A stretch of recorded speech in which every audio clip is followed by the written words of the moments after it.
अस्सलामुअलैकुम, मेरा नाम अहमद शराज है। Welcome to K trades weekly stock of the week. इस वीक हमने जिस स्टॉक को अपनी वीकली रिपोर्ट में हाईलाइट किया है दैट इज़ फौजी फूड्स लिमिटेड। फौजी फूड्स लिमिटेड ने एक बड़ा ही ज़बरदस्त टर्न अराउंड किया है। हमने पिछले ऑलमोस्ट 1.5 साल में देखा है कि ये कंपनी कैसे लॉसेस से निकल के प्रॉफिटेबिलिटी की तरफ आई है। ना सिर्फ हमें टॉप लाइन में ग्रोथ नज़र आती है बल्कि बॉटम लाइन भी काफ़ी स्ट्रॉन्ग है। सबसे पहले बुनियादी वजूहात की बात कर लेते हैं कि कैसे इस कंपनी ने टर्न अराउंड किया। जो कंपनी का मेन फोकस रहा है वो हाई मार्जिन यानी जो एक्सेलरेटेड मार्जिन के प्रोडक्ट्स हैं उनके ऊपर इन्होंने फोकस किया है। जो लेगेसी डेट्स थे वो तकरीबन कंपनी के ख़त्म हुए, अब ग्रुप की भी सपोर्ट भी आई तो कंपनी की बॉटम लाइन भी काफ़ी स्ट्रॉन्ग हो गई।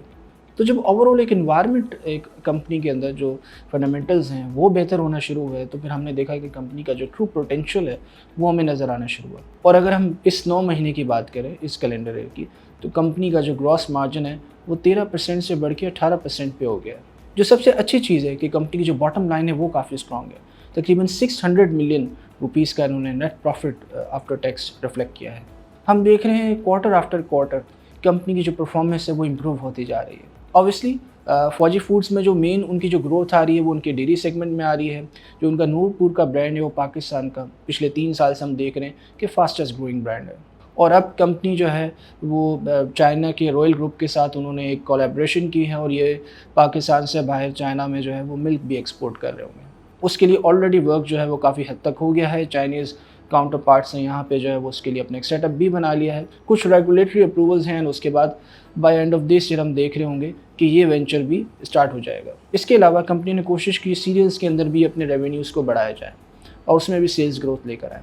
इन्होंने रिसेंटली एक पास्ता की रेंज भी लॉन्च की है नवंबर के अंदर, उसमें भी हम देखेंगे कि एक अच्छा रिस्पॉन्स आने की उम्मीद है। जो सबसे अच्छी चीज़ इस कंपनी में हमें होती हुई नज़र आ रही है वो यही है कि मैनेजमेंट जो है वो काफ़ी फोकस है कंपनी को लेके और उसी पोर्टफोलियो प्रोडक्ट को फॉलो किया जा रहा है जिनमें हाई मार्जिन्स हैं एंड जो बॉटम लाइन को सपोर्ट कर सकते हैं। कंपनी ने अपने लिए एक बहुत एम्बिशियस टारगेट सेट किया है दैट इज़ कि 2029 तक कंपनी समझती है कि वो 100 बिलियन रुपीज़ के रेवेन्यू जनरेट कर सकती है। ऑल्दो ये टारगेट काफ़ी एम्बिशियस है बट अचीवेबल भी है। हम समझते हैं कि मैनेजमेंट का जो फोकस है वो काफ़ी क्लियर है और हमें उनकी जो एफर्ट्स हैं वो होती हुई नज़र आ रही है। रिसेंटली एक कॉर्पोरेट ब्रीफिंग सेशन में कंपनी ने अपनी इसी फोकस का इरादा किया।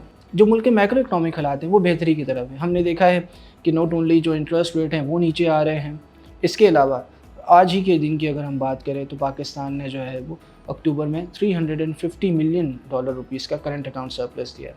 हम समझते हैं कि जो एफएक्स की साइट है वो काफ़ी स्टेबल है और स्टेट बैंक की कोशिश यही होगी कि जो अगली मॉनेटरी पॉलिसी दिसंबर में आनी है उसमें भी महंगाई को रुझान को देखते हुए मज़ीद इंटरेस्ट रेट में कमी हो सकती है। हम समझते हैं कि आगे जाके एक ऑर्गेनिक डिमांड जनरेट होगी और फौजी फूड जैसी कंपनी जो कि ग्रोइंग कंपनी है उसको काफ़ी फ़ायदा होगा। लोगों की क़ुव्वत ख़रीद जो है वो मजबूत हो रही है, पेट्रोलियम प्राइसेस भी मुल्क में स्टेबल हैं, तो हम समझते हैं कि जो फूड सेगमेंट है वो पाकिस्तान में सब काफ़ी अंडर वैल्यूड है और उसमें फौजी फूड जैसी कंपनी जिसमें बहुत ज़्यादा पोटेंशियल है वो एक अच्छा रिटर्न अपने शेयर होल्डर्स को दे सकती है। मज़ीद मालूमात के लिए आप हमारी रिपोर्ट को स्टडी कर सकते हैं या हमारे सोशल मीडिया चैनल्स में रीच आउट कर सकते हैं। अपना बहुत ख्याल रखिएगा। अल्लाह हाफ़िज़।